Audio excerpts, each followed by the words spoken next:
জয় হিন্দ বন্ধুরা। বন্ধুরা, এই মুহূর্তে যে খবরটা আপনাদের শোনাবো সেটা শুনে আপনারা অবাক হবেন। দেখুন, ভারতীয় ব্যালিস্টিক মিসাইল যা গ্রিসের জন্য পরিবর্তন আনতে পারে, আর সেই মিসাইলটি হলো অগ্নি। হ্যাঁ, গ্রিসের সবচেয়ে বড় সংবাদপত্রগুলো এই মুহূর্তে এই খবরই ছাপছে। আপনারা আপনাদের স্ক্রিনেও দেখতে পাচ্ছেন, যেখানে গ্রিসের বিশেষজ্ঞরা নিজেদের মধ্যে আলোচনা করছেন যে কিভাবে মাত্র একটি মিসাইল গ্রিসের সমস্ত সমস্যার সমাধান করতে পারে, এবং সেই মিসাইলটির নাম হলো ভারতের অগ্নি। কারণ এই মিসাইলটি কেবল গ্রিস তুরস্ককে বিপদ থেকে বাঁচাতে পারে না, বরং তুরস্কের যে সমস্ত সাথী দেশ গ্রিসকে প্রতিনিয়ত হুমকি দেয় তাদের সবাইকে এক পলকে ঠান্ডা করে দেওয়ার মতো ক্ষমতা রাখে। আর এই কারণেই গ্রিস সরকারের উচিত ভারতের সাথে কথা বলা, এমনকি যে কোনো উপায়ে অগ্নি মিসাইল গ্রিসে পৌঁছানো। তো বন্ধুরা, আপনাদের মনে এবার প্রশ্ন আসতেই পারে যে তারা কেন এমন কথা বলছেন। তুরস্কের সেই সাথী দেশগুলো যাদের গ্রিসের বিপদে পাশে রয়েছে তারা কারা? কিন্তু এখানে এর চেয়েও বড় প্রশ্ন হলো, ভারত কি গ্রিসকে অগ্নি মিসাইল দেবে? নতুনগুলো না হোক, কিন্তু পুরনো অগ্নি মিসাইল, যেমন ধরে নিন অগ্নি 1 বা অগ্নি 2, এগুলোও কি দিতে পারবে? এই সব প্রশ্নের উত্তর আজকের এই ভিডিওটিতে পাবেন। তাই আপনাদের কাছে রিকোয়েস্ট, ভিডিওটিকে শেষ পর্যন্ত দেখুন, আর চ্যানেলটিতে প্রথমবারের জন্য এলে সাবস্ক্রাইব।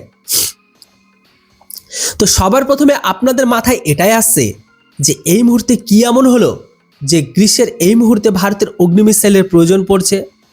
তো দেখুন, আপনারা আর্টিকেলটিতে দেখতেই পাচ্ছেন, সেখানে পরিষ্কার লেখা আছে যে গ্রিসের অগ্নির মতো একটি ব্যালিস্টিক মিসাইলের প্রয়োজন।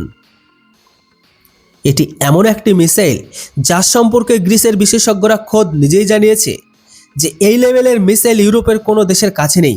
এমনকি আমেরিকার কাছে মিনিটম্যানের নামে এই ধরনের মিসাইল ছিল, কিন্তু তারাও সেটি অবসর করে দিয়েছে। নতুন করে এমন মিসাইল বানাতে আমেরিকার আনুমানিক খরচ ধরা হয়েছে $70 বিলিয়ন।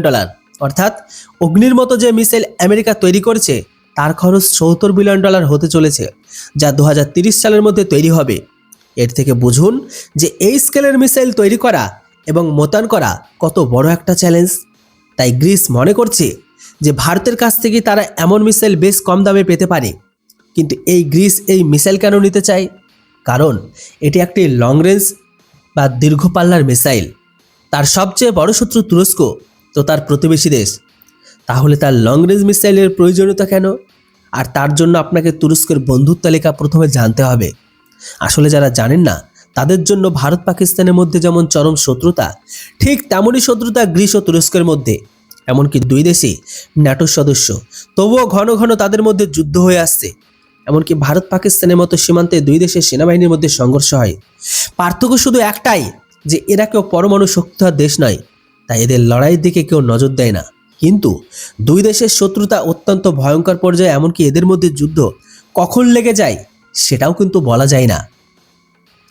তবে গ্রিসের সমস্যা হলো, তুরস্ক যদি একাই লড়াই করতে আসে তবে গ্রিস তা সামলে নেবে, এমনকি তুরস্ককে হারিয়ে দেওয়ার ক্ষমতা গ্রিসের আছে।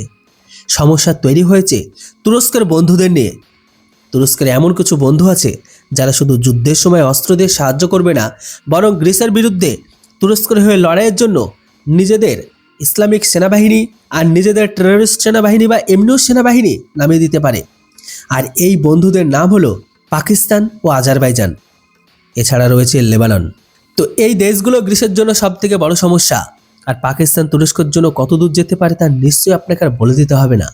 তাই গ্রিসের এমন একটি পরিকল্পনা দরকার, যার মাধ্যমে যদি তুরস্কের সাথে লড়াই হয় তবে তা যেন শুধু এই দুই দেশের মধ্যে সীমাবদ্ধ থাকে, বাকি দেশগুলোর চেয়ে যেন তুরস্ক সাহায্য করতে না পারে। আর এর একটাই উপায়, সেটা হচ্ছে লং রেঞ্জ ব্যালিস্টিক মিসাইল, যা দিয়ে গ্রিস তুরস্কের বন্ধুদের ভয় দেখাতে পারবে যে যদি তোমরা লড়তে আসো তবে এই মিসাইল ছুড়ে তোমাদের অবস্থা খারাপ করে দেব। এখন আপনাদের মনে এই প্রশ্নটা আসতে পারে যে ভারত কি তাহলে এদের এই মিসাইলটা দেবে? তো এখন প্রশ্নে আসি অগ্নি নিয়ে। ভারত কি গ্রিসকে অগ্নি বিক্রি করবে? ধরুন নতুনগুলো বাদে দিলাম, যেগুলো আমরা 10-20 বছর ধরে আগে বানিয়েছিলাম, এমনকি আমাদের অস্ত্রাগারগুলো ধুলো খাচ্ছে পড়ে পড়ে, সেগুলো কি দেবে? এর উত্তর হলো না। কারণ এটি আমাদের নিজস্ব আত্মরক্ষার শেষ অস্ত্র। কারণ অগ্নি এই বিষয়টি নিশ্চিত করে, যদি কোনোদিন দুনিয়া ভারতকে শেষ করতে চায় তবে ভারতও নিশ্চিত করবে যে যাওয়ার সময় পুরো দুনিয়াকে সাথে নিয়ে যাব। বা বলতে পারেন, ভারত যেদিন অন্তিম চরমে পৌঁছে যাবে বা ভারতের নাম যেদিন নামোনিশান পৃথিবী থেকে মোছার শেষ পর্যায়ে চলে আসবে, সেই দিন ভারতের এটা শেষ অস্ত্র। অগ্নি মিসাইলের মাধ্যমে আমরা বিশ্বের যে কোনো দেশে পরমাণু বোমা ততটাই দ্রুত পৌঁছে দিতে পারি যতটা দ্রুত জোম্যাটো বা সুইগি খাবার পৌঁছে দেয়। অর্থাৎ মাত্র 10 মিনিটের মধ্যে যে কোনো দেশের খেলা শেষ করে দিতে পারে। তাই অগ্নি মিসাইল আমাদের শেষ আর সবচেয়ে বড় অস্ত্র।